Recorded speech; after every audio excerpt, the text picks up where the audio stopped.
All right, folks, lots of big news. We're going to start off with my own personal stuff. I had made a challenge for one of my second channels, House of Canada. Once that reached 100,000 subscribers, I promised that I would go to Ottawa and watch the next live question period. And so I have already scheduled that, and I am scheduled to go to Ottawa within the next couple of weeks. So bravo, everybody, for contributing to that, and thank you, everybody, for subscribing. Now, I do have another challenge of this channel, Mr. Sunshine Baby, can get to 400,000 subscribers while I'm in Ottawa. Within the next couple of weeks, I will try to actually sit down and talk with Justin Trudeau. So if we can reach that number, then let's try and make that happen. Now, in this video, there's quite a few different things that we're going to cover. You got so many people that are complaining about the cost of living here in Canada. We've reached a new milestone for people living in Canada, and Chrystia Freeland, it appears that she is tweaking. I don't really know what that means, but when she did a recent press conference, you'll just wait and have to see, because I'm going to leave that up to you to decide, but it's exactly what you would expect.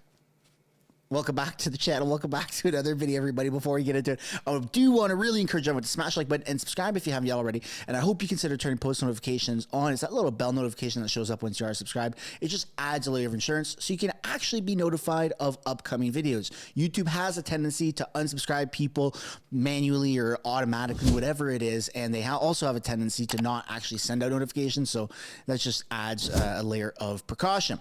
Without further ado, let's get into this video here. So you've got the poll projections. The Conservatives are sitting at still a whopping 210 projected seats. Bottom line, 183. They still only need 170. That has not changed. That'll never change. And a top end of 231. This is going to be a landslide victory. Still at 99% odds of winning the most seats and 99% of winning a majority. So looking very good across the board. Speaking across the board, Canada's population hits 41 million. Yeah, who would have thought? Just 9 months ago, we were at 40 million, which is pretty freaking insane. And when you look at the comments, it seems like a lot of people are a little frustrated with that. Oh, wait, but our aging infrastructure can only handle 10 million, right? I wonder how that happened, said nobody. And I'm just going to pass the question off to you before we get into the next piece here. How do you feel about that? How do you feel about Canada being at 41 million? That's a big number, folks. It feels like we just blinked our eyes. We went from like 32 million up to 41 million in a matter of just a few years, and you would be right to assume that. And you would also be right to assume that Canada does not have the proper infrastructure to house that many people. That's a lot of people. So if you're seeing more people out on the streets, more people that are houseless, that just don't have those opportunities, that's because there ain't more opportunities. We're bringing more people in than we are building infrastructure to accommodate said people. That's not a good economy. I'm not super educated in that stuff, but it just doesn't seem like the numbers add up. They really don't like that. And speaking of liking that, Trudeau finally admits failure. He can't even hide it. After 8 years of Liberal government, Canadians will struggle to save money, pay bills, fuel their vehicles, and own a home. Canadians need to get rid of him. The only question now is, which country will he flee to in exile? This has 2.1 million views on X. Here we go. Maybe young people want to start a family, but they don't know how they can afford something bigger than a one-bedroom apartment. And with the costs of groceries, monthly bills, and all the other realities of life going up, well, that can make it hard to save for the future, hard to get ahead. Maybe young people want to start a family. I love those meme videos. It is very scary times, folks. I'm a father. I have a daughter that's 16, 17 months. I got another kid on the way due in a few months here, and I'm pretty nervous for them. It took me 30 years or 29 years to be able to afford a home. And I don't know how long it's going to take for my kids to ever be able to afford a home. I hope that they can get a house, in their 20s. That would be absolutely incredible. But I'm nervous that this whole agenda, right, the World Economic Forum agenda, you'll own nothing and be happy, it's seemingly more and more coming true. And it's super scary. It's very scary. And we're just being gouged by taxes. And now, for those who don't know, I haven't made a dedicated video about this, but I'll mention it right now. Toronto is adding a rain tax. This is a real thing. It's been in the media. It's been on other people's YouTube channels. Maybe you've seen it. Maybe this is the first time you're hearing about it. Now, the person responsible for that is, Toronto Mayor Olivia Chow. She's contributing to this, and it's frightening. Now, what does a rain tax mean? Now, from my understanding, a rain tax is however big your house is, that's what you're being taxed on, because the rain will hit your house and then more of that will go into, you have a bigger area for the city gutters and sewers to accumulate all of that rain coming off of your house. So the bigger your home, the more rain tax you'll be susceptible to pay. This isn't a joke. This isn't a gag, from my understanding. This is a real thing. Canada, Toronto is actually implementing a tax for the rain. I'm just speechless. I'm absolutely speechless. And here to speak about it is Toronto Mayor Olivia Chow. And the Mayor of Toronto, Olivia Chow, joins me now in studio. Mayor, thanks for coming in. Ni hao. It's been almost a year since John Tory stepped down as mayor, and you launched your campaign that would see you become the mayor of Canada's largest city. How would you assess your time so far at Toronto City Hall? Have a wonderful time. All the people wrote all the tax that I make them pay. Oh, I see what this is. This is a comedian's account, Ben Bankus, and he's doing a impression of Olivia Chow. That is my fault, folks. I probably should have screened that video before I pulled it up. But if you want to watch the full thing, I guess go to his X account. And you have a lot of people that are really appreciating this. What an informative interview. I lost it at Ni hao. Canada Poly says, well, they're laughing about it. Yeah, this is some pretty positive things in the comments about that. That's a real thing. That's a real thing, the rain tax. And it's just scary, because what else are we going to be taxed on? The wind? Are we going to be taxed on the sunlight? Are we going to be like, where does this end? Where the hell does this end? Well, for some people, it never ends. You have Wall Street Silver, who says it's no longer the cost of living in Canada. It's now cost of surviving. Canadians are nearly ready to revolt against Justin Trudeau. That's a very dangerous statement to make. I don't exactly condone that. I don't think Canadians are nearly ready to revolt. Maybe that's a personal thing that you feel, but I think that we can definitely vote our way out of this. And I think that the more people that are aware of, that there is a way out of this. And it's spreading awareness that the Liberal government is so incompetent that we have to vote another government in. We have to give it a shot. We really have no other choice, because if you want the Trudeau government to stay in power, then enjoy the rain tax, enjoy some form of sunshine tax, enjoy more taxes. Canada's already one of the highest tax countries in the world. And the only way that we're going to get out of this is if we have new leadership. That's really it. The cost of living in Canada is sick. There is no more cost of living. There is only cost of surviving. My girlfriend and I met for coffees the other day, and she owes a little bit of money to the government, and she was crying to me, saying, I don't know what to do. I'm working 3 jobs. I'm a single mother. Like, I can't afford to live here anymore. So she had a call with the CRA, and the CRA ripped her apart. They said, it is unacceptable that you have not maxed out your credit cards to pay us. It is not acceptable that you are paying $1,000 a month in groceries for yourself and your 3 children. You need to cut back. So she said to them, you're telling me that you want me to take the food from my children's mouth to pay your greedy ass, when it's your fault that fucking groceries are astronomically priced right now. We are all in this together. We are all suffering together. The cost.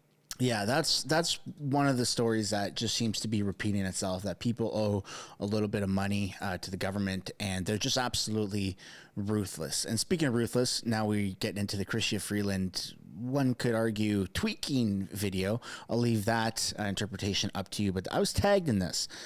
Chase on X tagged me, and if you ever want me to include a video or something funny on X, you should go follow me. The link is down in the description. Just tag me in it. I do see it. Sometimes I don't, but I for the most part, it does pop up on my feed.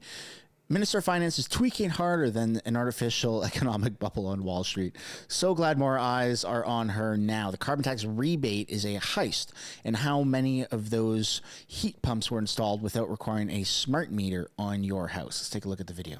Minister Freeland discussed or mentioned the shared priorities that the 2 governments have. I'm wondering, would you describe a carbon tax exemption on natural gas for Manitoba as one of your priorities? I think our priority today is to share the news with Manitobans that your federal government, your provincial government are working together to put people to work. I think Manitobans in every region want to see the people that they send to elected office work together to improve things like healthcare, like making life more affordable, like tackling the humanitarian crisis that is homelessness, and that is no longer just confined to downtown Winnipeg, but actually permeates the entirety of our province. And so you will know from the recent election that our top priority is always healthcare and making life more affordable. And I think that the other big thing that we've articulated over our recent campaign and time in office is that the economic horse pulls the social cart. And I think where the priorities align for the government of Canada and the government of Manitoba is that, yes, the economic horse pulls the social cart, but a clean, safe, healthy environment is the path on which that economic horse walks. It does seem a little strange with how much head bobbing that she's doing. And maybe there's a condition there, maybe there isn't, but it's just something that's gone on for quite a bit of time, and it seems like it's getting worse. Now, I'm not going to get into some sort of online diagnosis, right? I know a lot of people have done that with Joe Biden of his incompetency and how he, talks in circles and he and walks off and stuff like that, right? That's his own thing, and America has its own problems. But here in Canada, it seems like Chrystia Freeland, there might be something actually a little bit wrong. I don't know. But it seems very weird that she's always bobbing her head, and maybe that's what her marketing team or her PR person has told her to do, just nod and smile. But hey, Chrystia Freeland, it's a little bit too much. You're doing it a little bit too much. Tone it down if you can. I don't know, maybe get some help, but it's a little concerning, folks, because it's not just in press conferences. It also extends to question period or House of Commons. Sorry. My channel is called House of Canada, and so when I refer to House of Commons, just by default, I somehow get the wires mixed up and I call it House of Canada, which if you want to subscribe, the link is down in the description below. Next up, we have another video about affordability. I don't know a single person in Canada who's not struggling right now. Everyone is on the brink of losing everything. We're literally just working to scrape by to survive. It's almost impossible to leave Canada because it's that expensive. There's this huge feeling of hopelessness all across Canada. I would love to be a mother, but that would likely or literally bankrupt us at this point. And this is 3.8 million views. It's insane. And people are saying, remove your prime minister. It's only going to get worse. It's horrible, man. You have people that don't have kids that are wanting kids, and they're crunching the numbers, and it just doesn't seem likely, right? Because that's how unaffordable it is. Now, albeit a lot of these people are living in a bit of the major cities, right? But it's still, you shouldn't be paying $3,000, $4,000, $5,000 a month in rent and never be able to own a home or even a condo or whatever it is. It's wild. It's wild. Canada's wild right now. I don't know a single person in Canada who's not struggling right now. Like my family, my husband's family, my friends, my coworkers, random people on this app or that you talk to on the street or in the grocery store.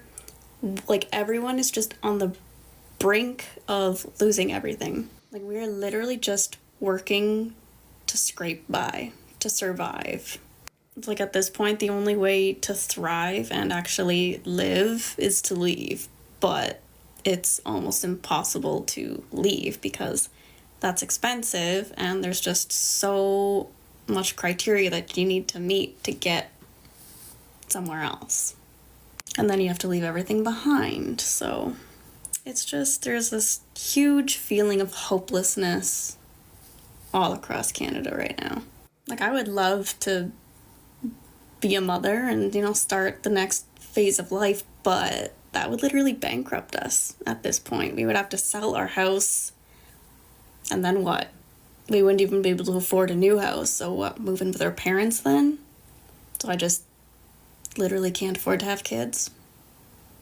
And everyone I know who That is super sad. And the government, they do have some form of incentives to have kids. I think you can get a few $100s a month to help offset the cost of having children. But right now, with the price of everything, I mean, that doesn't even really color. It doesn't really even cover the cost of diapers. Diapers for my toddler is, I don't know, like $40 a week or something like that, just for diapers. It's insane. That doesn't include snacks or food or other things like toothbrush, toothpaste, healthcare, stuff like that. It's freaking wild, man. It's wild how ridiculous things are. And we're going to end it off with, we got one more video. I don't know how Canadians are surviving right now. It's been over 8 years of Justin Trudeau, and it's only getting worse and worse and worse. It's completely getting out of hand here. I'm thinking of getting out of Canada if Trudeau wins again. How are people surviving in this economy? Let's take a look. I don't even know how Canadians are surviving right now. I was at the gas pump, and my car is special because it likes to drink 94 octane fuel because it's tuned in that way. And it was $1.94 a liter. Tank of gas in that, it was like 67 liters. It was like $130. And I'm just looking around and I was just thinking to myself, like, how are people surviving in this economy? It's been over 8 years of Justin Trudeau and it's just getting worse and worse and worse. Not to mention the houses here, they cost millions for a 4-bedroom house, millions of dollars. In the mid 90s, they were like $250,000, $260,000. It's completely getting out of hand here. I'm just very fortunate enough to I'm okay because I'm, started a business several years ago and it's doing well. But I'm thinking about, getting out of Canada if Justin Trudeau wins again. At the end of the day, I'm sick and tired of giving all these taxes to this dude so he can send it to Ukraine and other countries, but he never spends it on Canada. If he spent those billions in Ukraine into Canada, it would be a much better place. But these politicians, they're not in it for Canadians. They're in it for themselves. And now this guy wants to increase the carbon tax even more, the air tax, I call it. And who's the prince of the air again?